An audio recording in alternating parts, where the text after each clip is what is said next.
সম্প্রদায়ের উপরে হামলা বরদাস্ত করা হবে না। মনে রাখবেন, গণ অভ্যুত্থান জনগণ করেছে, আর যারা যারা করেছে তারা প্রত্যেকেই গণ অভ্যুত্থানের মধ্যে দিয়ে নিজেদের ভবিষ্যৎ দেখতে চায়, নিজেদের দাবি দাওয়া পূরণ দেখতে চায়। আজকে আমরা দেখি বাংলাদেশের সমস্ত স্তরের শ্রমিকেরা, কৃষকেরা, ক্ষেত মজুররা, শ্রমজীবী মানুষ, ওই আউটসোর্সিং কর্মচারী, ওই সরকারি কলেজে বেসরকারি কর্মচারী, ওই শিক্ষকেরা, তারা সেটা মাদ্রাসা হোক আর এমপিওভুক্ত, নন এমপিওভুক্ত, প্রাথমিক কিংবা মাধ্যমিক, কিংবা আজকে পল্লী বিদ্যুতের কর্মচারীরা, কর্মকর্তারা।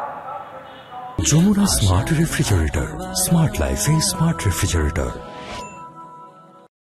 আমরা সর্বত্র দেখছি মানুষের নানান সংকট, তাদের অসংখ্য দাবি দেওয়া। 15 বছর ধরে কোন দাবি শেখ হাসিনার ফ্যাসিস্ট সরকার মানে নাই, মানুষকে বাধ্য করেছে এই প্রেস ক্লাবে দিনের পর দিন শুয়ে থাকতে। তারা দাবি দেওয়া সংগ্রামকে করুণা চাওয়া, ভিক্ষা চাওয়া সেই জায়গায় পরিণত করেছিল।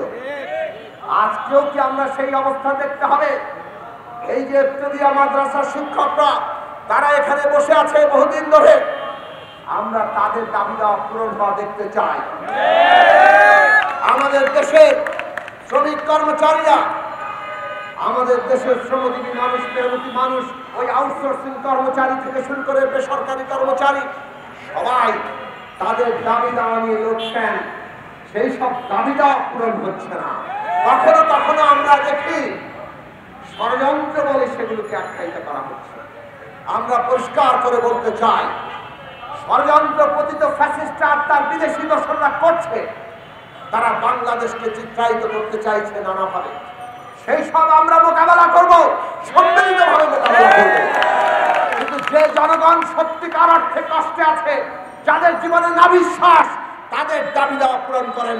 ষড়যন্ত্র বলে সেগুলোকে উপেক্ষা করলে মানুষ তা মেনে নেবে না। আজকে বন্ধুরা আমার, আমরা দেখেছি ভারত কি করছে। তারা বাংলাদেশকে নানাভাবে শেখ হাসিনার পক্ষ নিয়ে সারা দুনিয়ার সামনে হেয় করার চেষ্টা করছে। হ্যাঁ, আমাদের এখানে হিন্দু সম্প্রদায়ের উপরে হামলা হয়েছে, আমরা তার প্রত্যেকটি বিচার চেয়েছি, তদন্ত চেয়েছি। কোন ধর্মীয় সম্প্রদায়ের উপরে হামলা বরদাস্ত করা হবে না, এবং সরকার যাতে কোনোভাবে কোন মানুষের ধর্মীয় স্বাধীনতার হস্তক্ষেপ সহ্য না করে সেই নীতি আপনাদের নিতে হবে।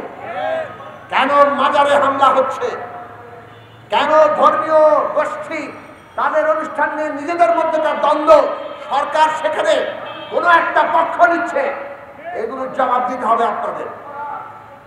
আমরা পরিষ্কার করে বলতে চাই, অভ্যুত্থানের উপর দাঁড়ানো সরকার সকলের প্রতি ন্যায় বিচার করবে, সেই জায়গায় নিতে হবে।